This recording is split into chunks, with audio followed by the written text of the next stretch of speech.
And you're very welcome again to Bald Politics, where we take an alternative look at the world of politics and we give a voice to the unheard. And this is the episode from the 22nd of February 2017, where the world focus this time is on the United States, and in particular the media coverage given to President Donald Trump since his election and his inauguration in January of this year. To get a better view of that, I'm speaking to Don Irvine, who's the chairperson of AIM, that's Accuracy in Media, often seen as the right-wing or conservative media watchdog in the United States. So I spoke to Don on this fortnight show just to find out a little bit more about how he sees the media coverage of Donald Trump since his election and his inauguration. But before we get to that, let's have a look at some of the significant happenings on the 22nd of February. In 1797, the French invasion of Britain begins near Fishgaurd in Wales. In 1848, again in France, we have the French Revolution, which would lead to the establishment of the Second French Republic.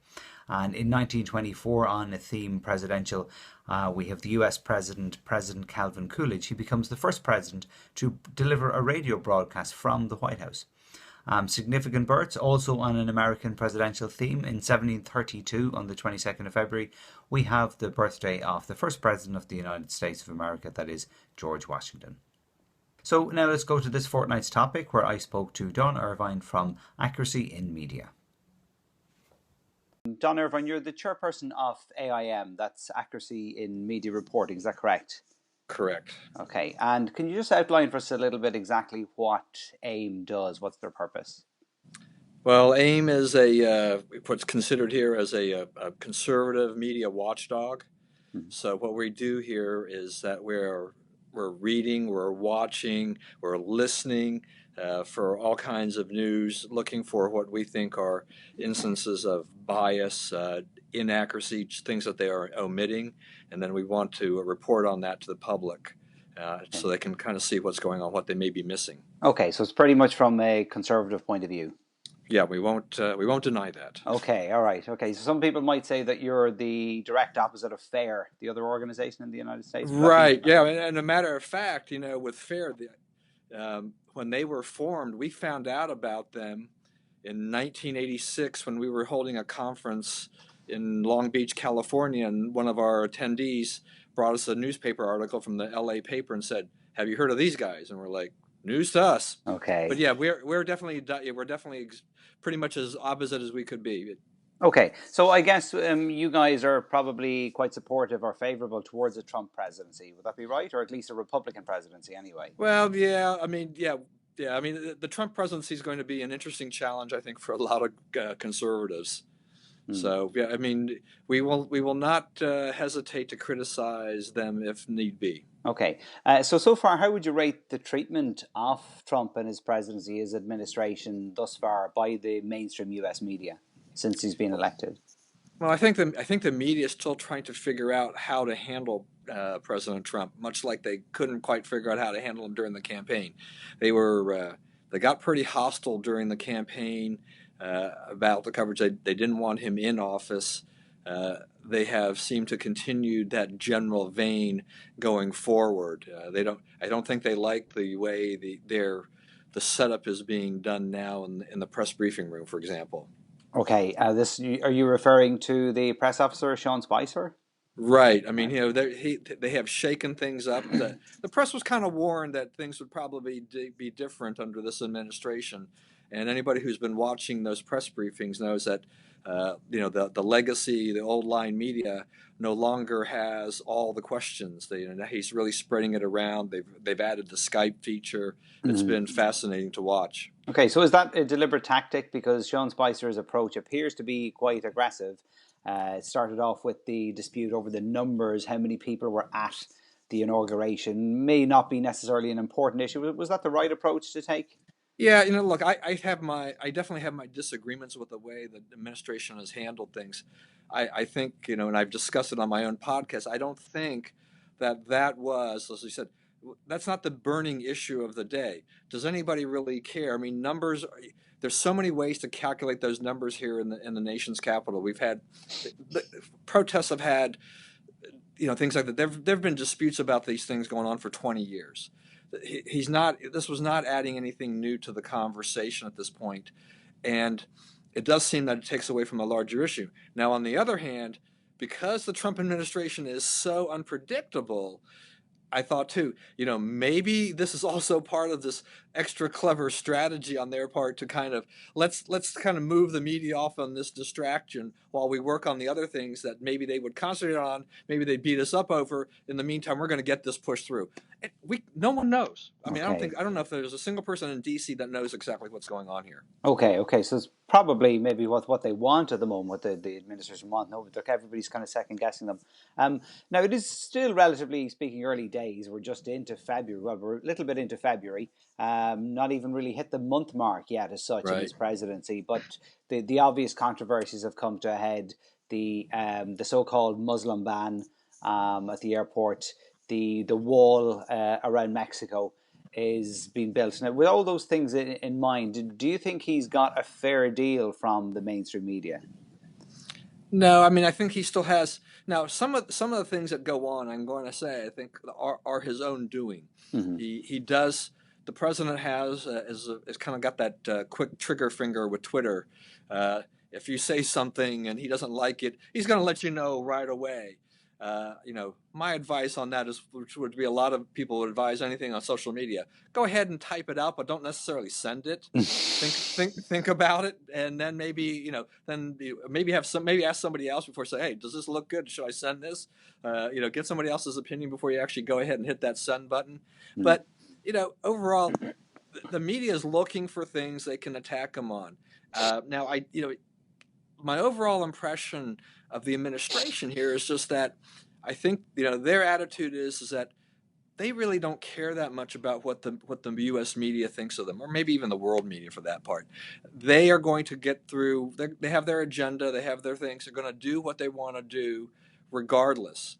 And because Trump has got such a huge presence on Twitter, I think he also kind of thinks, how much do I need the media to get my message through? The media has been their filter from the administrations forever and ever, it seems.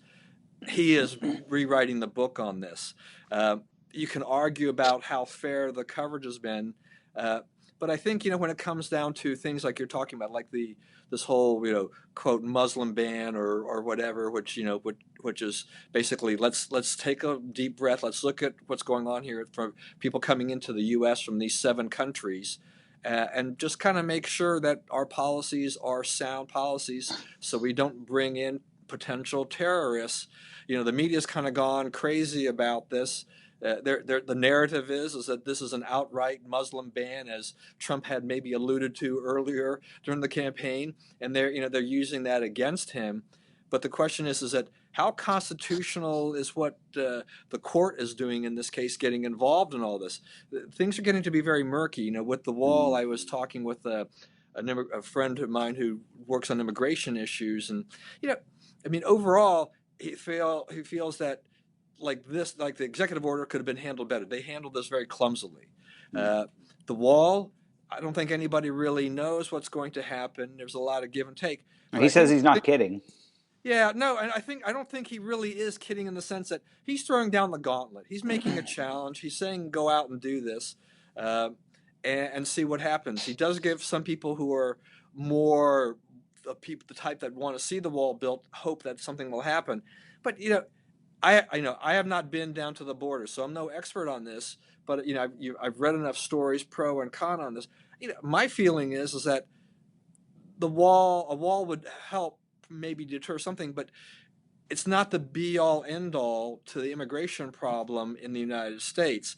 They're enforcing the law and doing a lot of other things is probably more paramount. Getting more border security border patrol people on the border probably would be more beneficial than just building a wall, which it seems like Mexicans love to build tunnels. The drug cart, it's like, so why can't they just build a tunnel underneath of it somewhere? It takes years for these things to be discovered. So I don't know that the wall would be all that effective. It wouldn't stop illegal immigration dead in its tracks. No, and you've got airplanes as well for a start. Right, as well. right. There's just so many things. Yeah, exactly. Now, I mean, with that, the so-called Muslim ban, as it's called, I mean, he can hardly expect any favors on that, because a lot of his campaign, or at least it appears a lot of his campaign, was focused on not allowing Muslims coming in, having a Muslim register. In addition to the 7 countries, it's very obvious that the 2 countries, Pakistan and Saudi Arabia, are not on the list. If you were tackling terrorism, so-called Muslim Islamic terrorism, then surely those countries would be on the list. It may not be a Muslim ban, but they are only Muslim countries that have been targeted. There's no Christian countries that have been targeted. Right, and that kind of probably goes to what Trump was saying, is that he wants to kind of put Christians in the front of the line a little bit, because he thinks that they've been discriminated against in terms of who's coming here. Immigration policy is complex. And you can't just shoot your mouth off and go and do these things. I'm not going to profess to be an expert on this particular issue with immigration, but I'm coming from also a standpoint where my heritage goes back to Scotland. My father's side. My mother is from Japan. She survived the atomic bomb. She's still alive today. My wife is Korean. I believe in immigrants. I believe that people, this is what makes America great, are immigrants. But we do have a problem in terms of the type of people that have been allowed to come in here. I think Europe has seen problems with too much of an open border system. And so, there are going to be trade-offs along the line. There's probably no perfect policy along this line because of the way the world is. It's a little bit more than that, though. It's not just that he's trying to control the quote unquote the wrong immigrants coming in. What he said about Mexicans during the campaign, he said he applied it to all of them.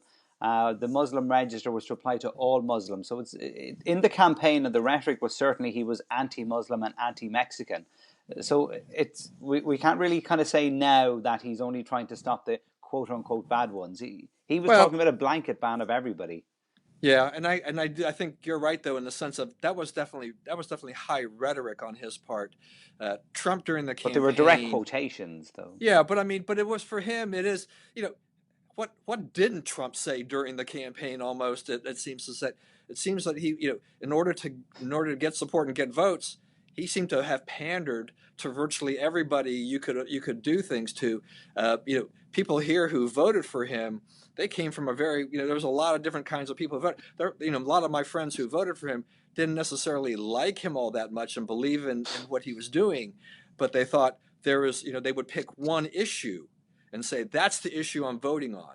And I think Trump effectively managed to almost isolate people on those issues. So if you're big on illegal immigration, all that stuff he was saying about Mexicans and whatever probably played right to what you wanted to do. If you're supporting LGBTQ rights or something like that, he kind of embraced that. So that kind of thing upsets a lot of the core conservative base to a large extent. But he managed to pull all this together somehow and win.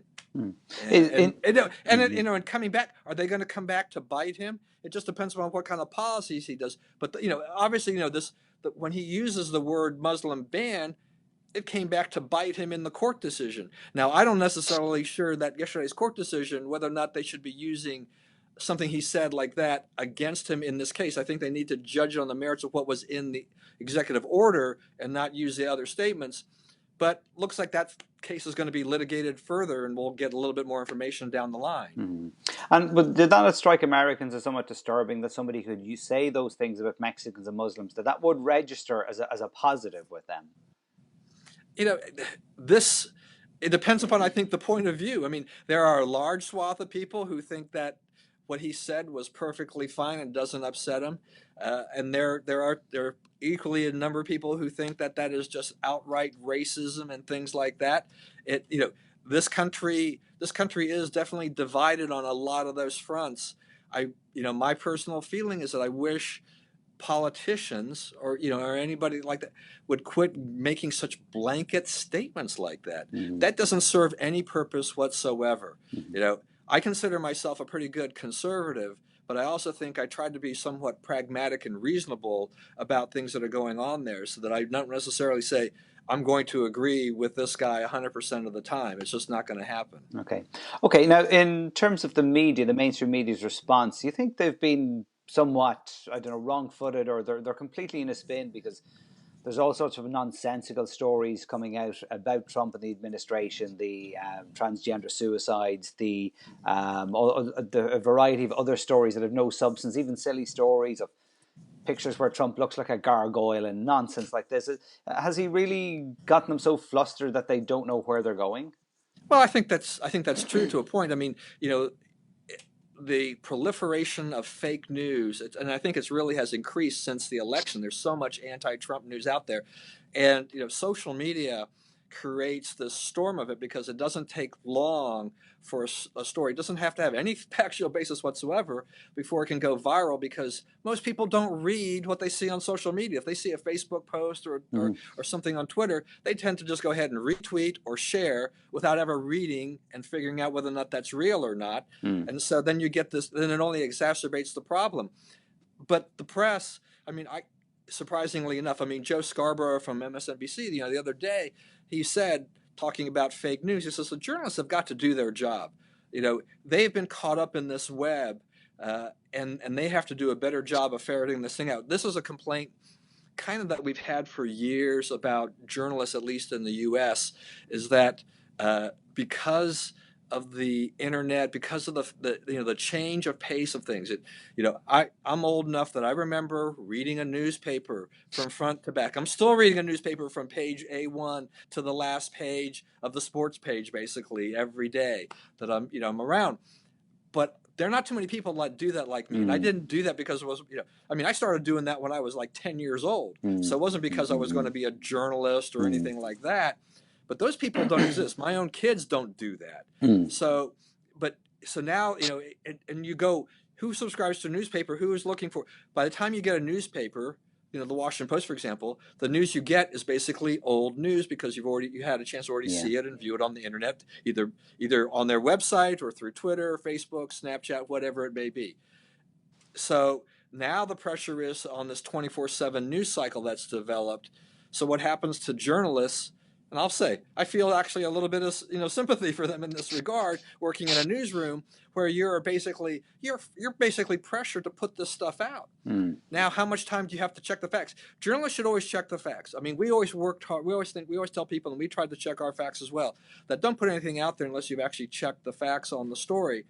But as John Fund had said several years ago, and I had been saying it as well, it's just that you could send something to a journalist, and if it sounds good, chances are they may even run with it because of the time pressure to get things out. How many newspapers in the U.S. have printed letters to the editor that were basically campaigns by organizations, and they didn't know? Somebody would just plop in their name, and they had no idea because they don't verify the letter writer anymore. Just all kinds of things that have changed over the years that have just created this atmosphere. Okay. And as a media watchdog organization, how do you respond to his labeling of CNN as fake news? Well, I guess I'll say the first reaction is that we chuckle. I find the whole thing amusing.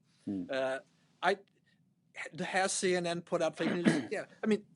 Every network, sooner or later, they get caught with something. There's going to be stories that you pick up on, but once again, because of that fast-paced nature of things, and you're on, especially with cable news, you're on 24/7. You're filling your news cycle. You may not have somebody there to check every single thing, and since most of the things that get on there tend to be at least relatively accurate in one way or the other. Maybe they're biased or what, there's some other things we can complain about. I don't think that CNN necessarily is fake news any more than anything else out there. He picked on them more than any other station. But there's no doubt that Trump is he's thrown down that gauntlet, and he wants to go to war with CNN. Okay, and then finally, the approach taken by themselves and Sean Spicer, as I said, they're not even a month into the presidency. They are, I would imagine, in their minds looking at an 8-year stint. it takes a lot of energy to keep going for 8 years and opening in such a very strong, angry fashion. It's going to be difficult to maintain that momentum from their point of view. So it's going to burn out eventually.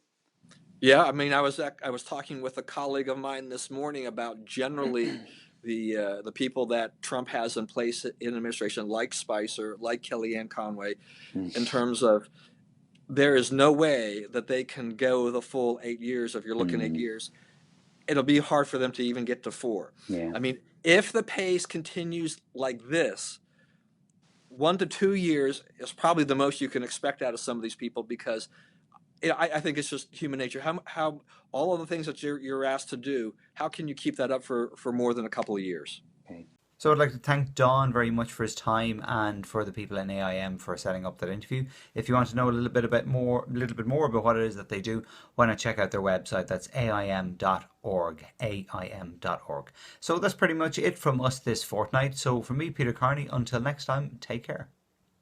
I was the one when you needed love. The city that you wanted, no. I was the hell that you needed. Oh, I was the one.